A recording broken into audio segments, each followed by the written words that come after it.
Hello students, welcome to Physics Wallah. So ಈ ವಿಡಿಯೋಲಿ ಈ ಕೊಟ್ಟಿರುವ ಇಂಡೆಫಿನೈಟ್ ಇಂಟಿಗ್ರಲ್ಸ್ ಟಾಪಿಕಿಂದ ಏನು ಕ್ವಶನ್ ಇದೆ, ನಾವು ಯಾವ ರೀತಿ ಸಾಲ್ವ್ ಮಾಡ್ಬೋದು ಅಂತ ಈ ವಿಡಿಯೋಲಿ ಅರ್ಥ ಮಾಡಿಕೊಳ್ಳೋಣ. ಸೊ ಕ್ವಶನ್ ಏನು ಹೇಳ್ತಿದೆ ನೋಡಿ, integration of cos 2x minus cos 2 alpha divided by cos x minus cos alpha d x is equal to integration of ಈ ಟರ್ಮ್ ಕೇಳ್ತಿದ್ದಾರೆ ಸ್ಟೂಡೆಂಟ್ಸ್. ಓಕೆ, ಸೊ ನೋಡಿ ಒನ್ ಥಿಂಗ್ ಅಬ್ಸರ್ವ್ ಮಾಡಿ, ನಾವೇನು ಮಾಡ್ತಿದ್ದೀವಿ, we are integrating with respect to d x. D x integrating ಮಾಡ್ತಿದ್ದೀವಿ ಅಂದರೆ your alpha is constant. Okay, if you are integrating with respect to d x then alpha is constant. Okay, so ಇದೇ concept ಇಟ್ಕೊಂಡು we will try to solve this question. So ನೋಡಿ, ನಮಗೇನು ಗೊತ್ತು, your cos 2a is nothing but 1 minus or 2 cos square a minus 1. ಈ formula use ಮಾಡೋಣ. Okay, cos 2a is nothing but 2 cos square a minus 1. ಇವಾಗ ಕೊಟ್ಟಿರೋ integral let I be is equals to integral cos 2x minus cos 2 alpha divided by cos x minus cos alpha d x. So same using this 2 cos square a minus 1 formula, ಇದನ್ನು ಯಾವ ರೀತಿ ಬರಿಬೋದು, this will become 2 cos square x minus 1 minus of cos 2 alpha, that is nothing but 2 cos square alpha minus 1 divided by cos x minus cos alpha dx.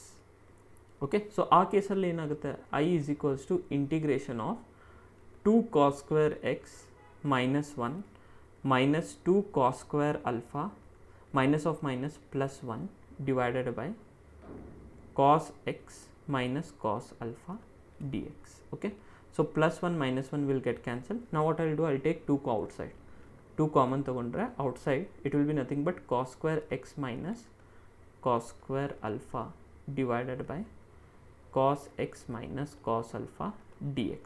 So next ಏನು ಮಾಡೋಣ, cos square a minus cos square a square minus b square. Correct, a square minus b square ಅಂದರೆ ಏನು students, a minus b a plus b. So same formula use ಮಾಡೋಣ. ನೋಡಿ, I is equals to 2 times a square minus b square is nothing but a minus b, that is nothing but cos x minus cos alpha into cos x plus cos alpha. A minus b a plus b divided by cos x minus cos alpha integrating with respect to dx. So ಈ ಎರಡು term cancel ಆಗುತ್ತಾ.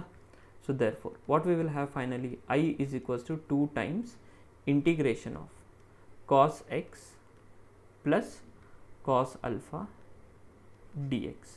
So ನೋಡಿ, ಇವಾಗ ಇದನ್ನು ಯಾವ ರೀತಿ ಬರಿಬೋದು ಅಂದರೆ 2 times integration of cos x dx plus when we are integrating with respect to x students, cos alpha constant. So cos alpha na ಹೊರಗಡೆ ತಗೊಳ್ಳೋಣ. ನೋಡಿ, 2 is for whole, cos alpha ಹೊರಗಡೆ ತಗೊಂಡ್ರೆ it will be nothing but, I'll write it down over here. Okay, plus it will be cos alpha ಹೊರಗಡೆ ತಗೊಂಡ್ರೆ integration of dx. Correct ಅಲ್ವಾ, ಇಷ್ಟೇ ಬರುತ್ತೆ. So therefore now required I will be nothing but 2 times integration of cos x is nothing but what, sin x, plus integration of this x is nothing but, integration of dx is nothing but x cos alpha plus c. So this is the final answer, 2 times sin x plus x cos alpha plus c. cos alpha constant alva, so ಹೊರಗಡೆ ಬಂತು. So ಯಾವ್ದು option ನೋಡಿ, option C, 2 times sin x plus x cos alpha plus c is the correct choice for this question. ಅದು ಯಾವ ರೀತಿ ಬಂತು, we have used this identity students. I hope students ಈ video ಅಲ್ಲಿ ಈ ಕೊಟ್ಟಿರುವ ಕ್ವಶನ್ ಸೊಲ್ಯೂಷನ್ ನಿಮಗೆ ಅರ್ಥ ಆಗಿದೆ ಅಂತ. Thank you students.